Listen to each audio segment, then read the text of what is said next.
A U.S. District Court judge ruled earlier this month that prohibiting illegal aliens from possessing firearms is somehow a violation of the Second Amendment.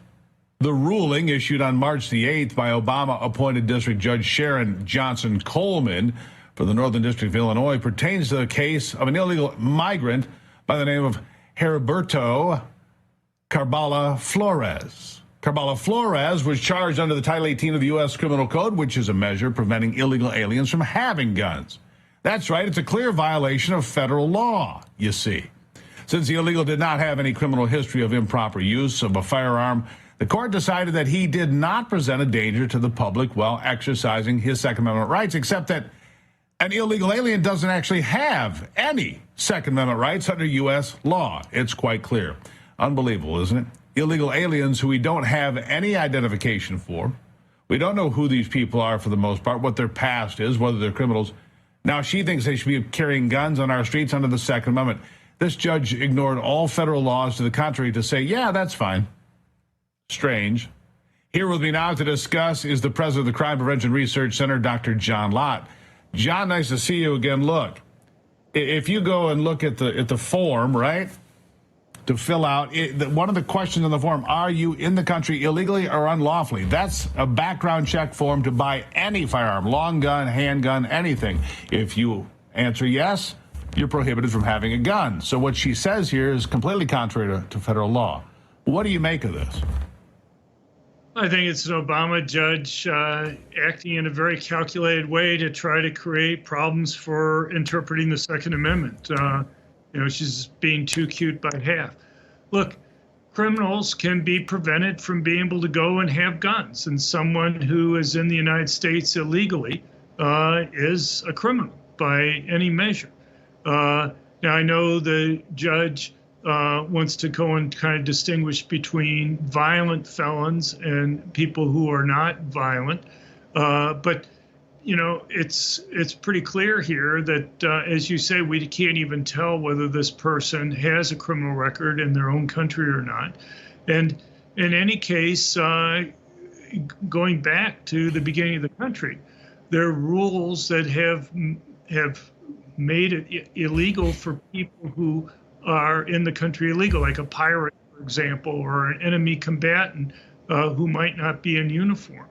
And so somebody like this who's unlawfully in the country, there's been a long history going back to 1791 when the Second Amendment was adopted, or 1868, where people here unlawfully could have been prevented from being able to go and have guns. Yeah, okay, so and if I go to the form 4473, this is the gun form you fill out for the ATF for the background check, right? This is what you fill out. Are you an alien, illegally or unlawfully in the United States? That's the question. If you answer yes, you're automatically disqualified. It's not even, it's there. It's not even a close call.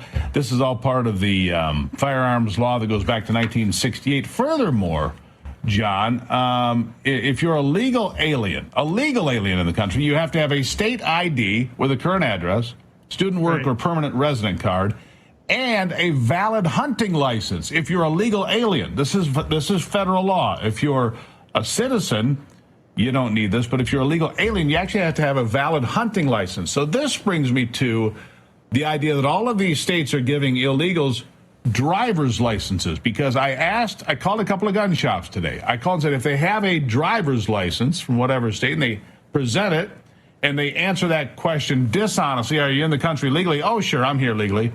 How would you know they're not telling you the truth? And the guy says, we wouldn't know.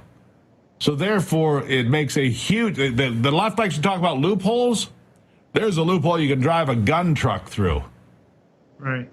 Well, I mean, as you're indicating there, they filled out the 4473 form improperly. They essentially lied on it. And so that's another crime. And so, you have multiple crimes that this person would have committed to be able to go and obtain the gun that was there.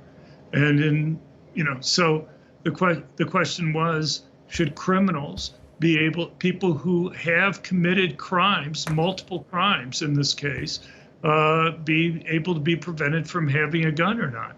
And you would think liberals would be all in favor of that. The irony is that these are the same Democratic appointed judges across the country which have been agreeing to all these restrictions on people being able to go and carry guns, American citizens being able to go and carry guns. And obviously the three liberals on the U.S. Supreme Court don't believe that there's an individual right to self-defense outside the home for American citizens. Right. But apparently it's okay for illegal. Here's my jaded take on it. John, you tell me if I'm just off in the weeds, but I get the impression that a judge like this probably doesn't like the Second Amendment much.